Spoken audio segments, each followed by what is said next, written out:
Hello everyone, this is Elle with this week's segment of The Ellen Show. And I'm joined this week by Mr. Ben Shapiro, Donald Trump, Kamala Harris, and Joe Biden. Let's give our first question to Mr. Donald Trump. Mr. Trump, what role do political authorities and institutions play in knowledge creation and distribution? Oh, thank you so much. Thank you so much. Every other politician is lying to you. Hillary, Sleepy Joe, the twisted media, they're all trying to hide the truth from you. Nobody knows truth like I do, trust me. Frankly, me, Fox News, and my wonderful pal here who loves his sister so much, Ben Shapiro, I almost said Shakira, are the only trusted news sources. I love Shakira. Oh, trust me, I know what I'm talking about, yeah. Thank you, Mr. Trump. Now let's move on to Mr. Shapiro. It's the same question, Mr. Shapiro. So basically, propaganda, mainstream media, they all create this false knowledge that only helps by suppressing the truth so that those who are liars can get the upper hand. Why do you say that? Because I said so. Facts don't care about your feelings. I see. Thank you, Mr. Shapiro. And let's move on to Kamala Harris. It's the same question, madam. Well, democracy fails without representation. The ignorance of facts in history clouds judgment, which is why it's so important that you, the voter, uses your facts to make a right decision.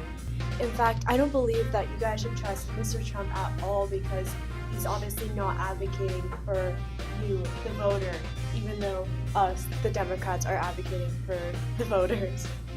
Let's Let me have a second. Nothing this woman says is true. Everything is lies. Lies, they just seep out of her mouth. Nobody likes It's Kamala. my turn to speak, we Mr. all know, Trump. We all know that she's crooked. No.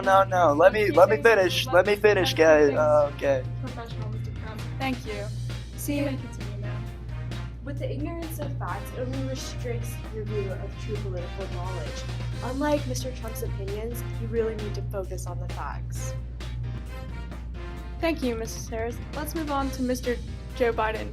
Are you okay, Mr. Biden? Yes, It's very the same okay. question, sir. Oh, He just woke up from a nap. okay.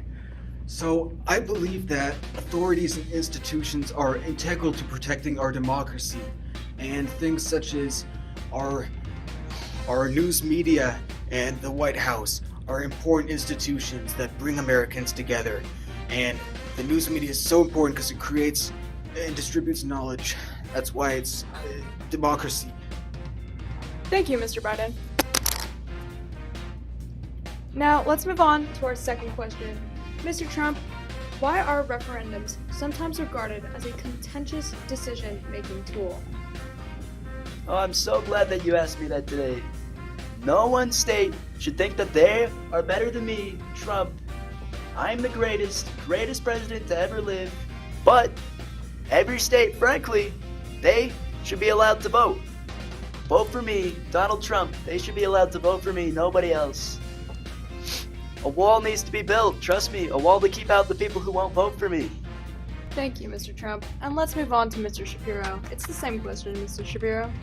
Weed should be banned nationwide, and states should not be able to decide these cultural war issues. I think instead they should be left to our glorious king, Donald Trump. Oh, thank you so much, Shapiro. Thank you, Mr. Trump and Mr. we should kiss Shapiro. later, Shapiro. Let's move on to Madam Kamala. What do you have to say? Referendums are tough, but referendums are an integral part of our democracy because they represent the voter yourself. If you vote for Trump in the upcoming election, then the voters won't be represented because Wrong. I'm speaking, Mr. Trump, but yeah, vote for Kamala. And what about you, Mr. Biden? Well, if Trump's justices hadn't repealed Roe v. Wade, we wouldn't need referendums to secure abortion rights in all of these states. So I think that's why referendums are contentious because, if we had Roe v. Wade, everyone would have access to abortion in every state to an extent, and we wouldn't need these referendums. He doesn't know what contentious means. Thank you, Mr. Biden. And now for our third and final question, Mr. Trump. In what ways may In what ways may statistical evidence be used and misused to justify political action? Frankly, evidence is used all the time. Our evidence, it's the best evidence, it's the greatest evidence, just like my wall. Thank you very much. Frankly, the crooked evidence from the radical left, that means evil Hillary, Sleepy Joe Biden, Kooky Kamala, they're all lying to you. Fox News, best news in the world. Nobody does it better than we do. They're the only credible source. Everyone else's evidence is fake. And you can trust me. You can trust me, Donald J. Trump. Donald, the D in Donald is for democracy. Everybody loves me for that fact. It's a little known fact. Trust me. I see. Thank you, Mr. Trump. What do you have to say about this, Mr. Shapiro? I'll keep it quick and simple. Taken out of context, altered statistics can go against their original purpose. That's a fact. Oh, you have a song named Fact with Tom McDonald. Thank you, Mr. Shapiro. What do you have to say about this topic, Mrs. Kamala? Statistical evidence must be taken in the context that it was created from. It doesn't just fall out of a coconut tree. That's how our knowledge gets clouded. Coconut must have fallen on her head. Coconut must have fallen there. Continuing on, Thank you. Trump must have responsibility for his political actions, such as January 6th, right, Mr. Trump? We all love January 6th, don't lie.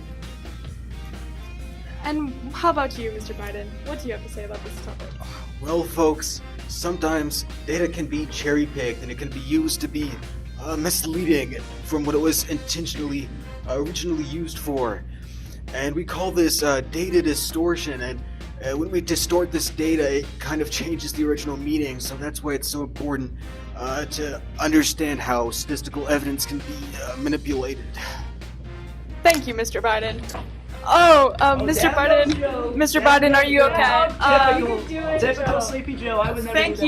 you. Thank you That's all your for best joining America. this week. That is your Thank best you. We will see you again next week. Have a fantastic weekend.